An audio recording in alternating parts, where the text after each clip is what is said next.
Nous allons donc accueillir 3 startups. Donc j'invite d'ailleurs à rejoindre la scène Gabriel Lerebourg, Alan Rodriguez et Alma Jeanne. Voilà, et donc si vous voulez bien prendre place dans la salle pour écouter ces 3 présentations, donc j'appelle effectivement, allez-y, installez-vous.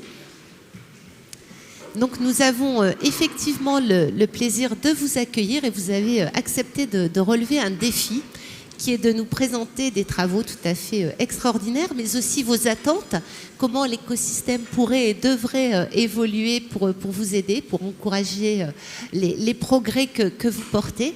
Et donc, tout cela, vous aurez 5 minutes pour le faire, donc avec un petit timer qui est là. Mais voilà, c'est le but de cet exercice, mais qui s'annonce, je le redis, absolument passionnant.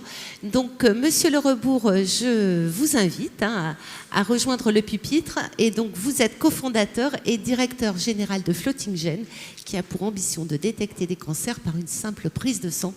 5 minutes, c'est parti. Bonjour, merci beaucoup d'être ici. Je suis Gabriel Lerebourg, CEO de la startup Floating Genes. Alors, je suis biologiste de formation, mais j'ai plutôt travaillé dans la finance, l'investissement en biotech, et j'ai cofondé une startup en data science avant de cofonder Floating Genes. Floating Genes travaille sur la détection précoce du cancer du pancréas, qui est un besoin médical qu'on a identifié avec l'Institut Gustave Roussy. Le cancer du pancréas, c'est 15 000 patients en France chaque année, 4,3 mois de survie médiane. Il est en constante augmentation depuis les années 80 et il deviendra la 2e cause de mortalité par cancer en 2030 en France et en Europe. La seule manière de survivre au cancer du pancréas, c'est la chirurgie en stade précoce. Tout l'enjeu de ce cancer, c'est donc de le détecter précocement. On a longtemps pensé que c'était infaisable du fait de la faible fenêtre entre le moment où la maladie est détectable et le stade métastatique, mais 2 études ont montré ces dernières années que c'était possible. Et c'est ce sur quoi on travaille chez Floating Genes. En 2021, j'ai rencontré ma cofondatrice Deepanita Biswas, qui faisait la preuve de concept de sa technologie au Génopole, au programme Shaker. Et sa technologie permet de détecter des rares traces d'ADN mutants sur un fort background de non-mutants. Il faut imaginer que si j'ai une tumeur en stade 1, j'aurai à peu près 1 cm de matériel tumoral en moi qui va relarguer de l'ADN mutant en proportion de 1,71 m pour mon cas d'ADN sain et du coup qui dilue cet ADN mutant dans le sang. On cherche donc 10 aiguilles dans une botte de foin quand on essaie de diagnostiquer un cancer en stade précoce. On a ici un problème donc de sensibilité. Et la plupart des technologies qui sont capables de faire ça et qui n'arrivent pas à la sensibilité nécessaire pour diagnostiquer en stade précoce, eh bien elles sont américaines. Et on a aujourd'hui un problème de souveraineté technologique en France et en Europe sur ce sujet. Alors on travaille avec l'Institut Gustave Roussy, les Hospices civils de Lyon, le Centre Georges-François Leclerc à Dijon. Et j'espère pouvoir vous montrer des données cliniques intéressantes dans les prochains mois. Pour parler de nos difficultés et de nos problématiques, eh bien, j'en vois 3 principales en regardant notre histoire. On a eu beaucoup de mal à trouver des locaux en 2022, donc c'est peut-être lié au Covid et à l'écosystème, mais il y avait très peu de places disponibles. Alors on a fini par trouver en novembre l'année dernière, après avoir travaillé 4 mois dans un garage, mais on y a réussi. Le deuxième problème, ça a été l'accès à des cliniciens. Il faut savoir qu'on est une start-up privée, donc on vient du programme Shaker du Génopole, on n'est pas issu de l'académique. Et mon point ici, c'est de dire que l'innovation, elle peut naître partout, pas que dans l'académie. Et si vous avez un doctorat, un post-doctorat en biologie, en sciences, et que vous voulez faire une preuve de concept d'une idée, eh ben, il y a des endroits comme le Shaker du Génopole qui permettent de faire ces preuves de concept. Et il y a 3 grands atouts à ce programme. Le premier, c'est qu'on a accès à un laboratoire qui est équipé. Le deuxième, c'est qu'on a un petit budget pour faire une preuve de concept. Et le troisième, non négligeable, c'est qu'on garde la propriété intellectuelle sur les résultats. Et donc, on n'a pas des licences compliquées, difficiles à négocier avec des instituts de recherche. Le point, c'est de dire que ce programme, c'est un vrai catalyseur d'innovation et qu'il en faut des catalyseurs comme celui-là. Je remercie sincèrement l'Institut Gustave Roussy, les Hospices civils de Lyon, le Centre Georges-François Leclerc pour leur confiance et d'avoir travaillé avec nous, enfin de nous faire confiance pour faire ces preuves de concept technologiques. Le troisième point, évidemment, c'est l'accès au financement, qui n'est pas simple. Alors, je vais peut-être laisser plutôt mes collègues de VitaDX et Apmonia en parler plus amplement, parce qu'on commence tout juste à faire notre premier tour de financement. On cherche un seed, on commence tout juste, donc ils ont plus d'expérience et ils ont d'autres difficultés à partager avec vous. En conclusion, je vous remercie de votre attention et je voudrais aussi dire que je suis très enthousiaste à l'idée de candidater et de participer au Paris-Saclay Cancer Cluster, qui en soi répond à pas mal de problématiques que j'ai mentionnées, les locaux, l'accès aux cliniciens, aux expertises et puis potentiellement au financement. Donc j'espère pouvoir y participer et que cet écosystème se développe pour les startups comme la nôtre. Merci beaucoup.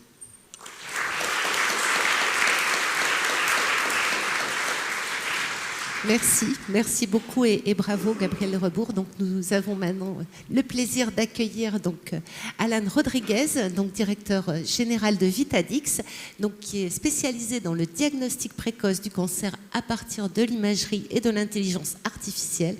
Je vous donne tout de suite donc l'outil pour la présentation et c'est pareil, c'est parti pour 5 minutes. Merci beaucoup. Bonjour à toutes et à tous et je remercie déjà tout d'abord l'ensemble de l'organisation pour ce bel événement. Je m'appelle Alan Rodriguez, je suis l'un des cofondateurs et le directeur général d'une société qui s'appelle VitaDX et dont le cœur d'activité est le développement de solutions de diagnostic du cancer en exploitant le traitement de l'image et l'intelligence artificielle. Aujourd'hui, je vais vous parler du cancer de la vessie, du parcours de soins, de l'épidémiologie et de la problématique à laquelle on essaye de répondre. Alors tout d'abord, pour vous redonner un petit peu le parcours de soins, aujourd'hui quand vous avez un patient qui a ce qu'on appelle des symptômes évocateurs, du sang dans les urines par exemple ou des douleurs, ou bien quand cette personne a déjà eu un cancer de vessie et qu'il doit être suivi, il va voir son urologue qui lui prescrit 2 examens. Un premier examen à partir d'un échantillon d'urine qu'on appelle la cytologie urinaire et qui va consister pour le médecin pathologiste à observer les cellules qui sont présentes et à détecter les formes suspectes. Et on a un deuxième examen qui va être prescrit, qui là est réalisé par l'urologue lui-même, qui est l'endoscopie vésicale, c'est-à-dire l'introduction d'une caméra dans la vessie. Ce qu'il faut savoir aujourd'hui, c'est que la cytologie urinaire qui est non invasive a des limites en termes de sensibilité, c'est-à-dire qu'elle ne voit pas suffisamment de cancer pour qu'on puisse se baser sur cet examen pour décider ou non de faire l'endoscopie. En conclusion, il y a 100% d'endoscopies qui sont réalisées. Et donc ça, c'est massif, puisqu'il faut que vous sachiez que 85% des endoscopies pourraient être évitées si on avait un test préalable plus fiable. Donc c'est très lourd pour le patient, pour le système de santé, et je vous ai mis quelques éléments chiffrés. Vous voyez, 1 à 3 surveillances par an pour certains malades jusqu'à la fin de leur vie. Donc c'est extrêmement conséquent pour un certain nombre de patients. Pour vous en dire un petit peu plus sur le cancer de la vessie lui-même, on en parle assez peu, mais il faut quand même savoir qu'il y a plus de 3 millions de personnes qui en souffrent dans le monde. Et quand je dis qui en souffrent, ça veut dire des gens qui vont être suivis entre 5 ans jusqu'à toute leur vie. Donc c'est significatif. Et on a également un nombre de morts qui est conséquent. Il faut aussi savoir qu'on a une augmentation du nombre de ce cancer parce que l'allongement de la vie nous permet de détecter en fait plus fréquemment ce cancer qui est aussi corrélé à l'âge. Et deuxième facteur, j'en profite un petit peu pour en parler, le tabac. Donc quand on pense tabac, on pense poumon. Il ne faut pas oublier vessie puisque en fait on va stocker tout un tas d'éléments dans la vessie et malheureusement ça a des impacts qui sont catastrophiques. Alors, qu'est-ce que l'on fait avec VitaDX, avec notre première solution commercialisée qui s'appelle VisioCyte? En fait, on demande au pathologiste qui a préparé la cytologie urinaire de la numériser. Donc, on lui demande d'utiliser ce qu'on appelle un scanner de lame, et ça, beaucoup de laboratoires commencent à s'équiper. Donc, on passe d'une lame de microscope physique à une lame numérique, c'est-à-dire une image. Et ce que nous avons développé, c'est un logiciel de traitement de l'image qui, de manière parfaitement exhaustive, va aller analyser l'intégralité des éléments biologiques présents sur la lame. Et il faut que vous sachiez que ça peut représenter plusieurs dizaines de milliers de cellules. Donc c'est énorme et c'est évidemment très difficile d'être exhaustif à l'œil, alors qu'un algorithme, dans une approche systématique, peut l'être. Donc on va analyser la couleur, la taille, la forme, tout un tas de paramètres et on a corrélé ça dans notre apprentissage avec la vérité terrain, c'est-à-dire avec les résultats de l'endoscopie et les résultats de la biopsie. Donc quand on a appris à notre algorithme, on avait une certitude de lui donner le résultat. Grâce à ça, On a pu démontrer une supériorité très importante, alors en particulier pour les hauts grades, c'est-à-dire les cancers qu'il ne faut surtout pas rater parce qu'ils sont très agressifs. Et si on rate un haut grade, il y a le taux de survie à 5 ans du patient qui est engagé, donc c'est très très sérieux. On a eu 94% de sensibilité, à comparer avec 65% de sensibilité pour la méthode classique. Et juste pour information, c'est même supérieur aux performances de l'endoscopie elle-même, qui est environ à 85%. Donc l'idée c'est quoi? C'est de positionner le produit comme un test préalable à la réalisation de l'endoscopie. On a eu le marquage CE il y a maintenant quelques temps. On a signé avec un premier très gros client pour nous qui est Medipat et avec un second client XPAT pour lequel la solution va très prochainement être fonctionnelle. On travaille en hyper centralisé, c'est-à-dire qu'on peut répondre aux besoins des urologues de la France entière, mais nous n'avons pas vocation, pour des raisons, je dirais, de fiabilité du protocole et de reproductibilité, à équiper tous les laboratoires. Et pour terminer, donc on est basé, nous, à Rennes et à Paris. Donc on est 25 personnes qui travaillons à temps plein sur ce projet. Nous avons levé près de 8 millions d'euros depuis le démarrage de l'entreprise, justement dédié à cette approche d'intelligence artificielle. Notre objectif, c'est ensuite de travailler sur d'autres applications. Donc on a un projet en cours sur le dépistage, c'est-à-dire des patients à risque et non pas des patients ayant déjà des symptômes. Et on a également la possibilité de travailler sur d'autres pathologies. Et pour finir, on est en train de finaliser une levée de fonds de 8 millions d'euros qui est très avancé, mais pour lequel on a encore de la place. Donc s'il y a des gens qui souhaitent se joindre à notre aventure, j'en serais plus que ravi. Merci, bravo. Merci beaucoup, Monsieur Rodriguez, et bravo. Et donc, nous allons maintenant accueillir Albin Jeanne. Donc, vous êtes président, directeur de la recherche et du développement d'Apmonia Therapeutics. Donc, vous explorez de nouvelles voies d'immunothérapie. Je vous donne la télécommande et c'est parti pour 5 minutes. Bonjour à tous, merci infiniment de me donner l'opportunité de vous présenter aujourd'hui Apmonia Therapeutics. Donc on est une société de biotechnologie qui développe des stratégies thérapeutiques qui ciblent ce qu'on appelle la matrice extracellulaire pour reprogrammer le micro-environnement tumoral. Alors notre technologie, elle capitalise sur plus de 20 ans de recherche académique au sein de l'unité CNRS qui a permis de mettre en place cette plateforme de drug discovery dédiée au ciblage d'éléments de la matrice extracellulaire, avec un programme phare qui est sur le point d'entrer en développement clinique dès la fin 2023 et des applications potentielles dans plusieurs types de tumeurs solides. Alors la matrice extracellulaire, c'est une source de cibles thérapeutiques potentielles multiples. Donc, les plus connues sont ces grandes protéines fibreuses, notamment l'élastine, les collagènes, dont les fonctions biologiques vont bien au-delà de leur rôle architectural. Mais on y trouve aussi des enzymes, des imiteurs de ces enzymes, des protéoglycanes, des glycoprotéines, des fragments de toutes ces molécules, et puis ce qu'on appelle des récepteurs matricellulaires qui font le lien entre l'espace extracellulaire et le signaling intracellulaire. Donc, vous pouvez voir sur cette figure que j'ai fait figurer en orange un certain nombre de cibles que nous avons d'ores et déjà identifiés grâce à des outils bioinformatiques de modélisation moléculaire, de simulation moléculaire et de docking moléculaire qui sont adaptés à ce type de protéines matricielles que nous adressons ensuite grâce à des stratégies peptidiques qui permettent un ciblage sélectif des protéines de la matrice. Donc ces outils nous ont permis de mettre en place un pipeline de candidats médicaments avec 4 programmes qui sont aujourd'hui sur les rails, qui ciblent divers types de tumeurs solides, notamment le cancer de l'ovaire et le cancer du sein. Et j'aimerais vous donner un peu plus de détails sur la stratégie translationnelle derrière ce programme phare AP01 et le candidat médicament qui s'appelle le peptide TAX2, et donc son chemin vers le patient. Aujourd'hui, nous maîtrisons la production de ce candidat médicament et nous sommes dans une dernière phase de développement préclinique réglementaire qui précède une première autorisation d'essai clinique pour la société.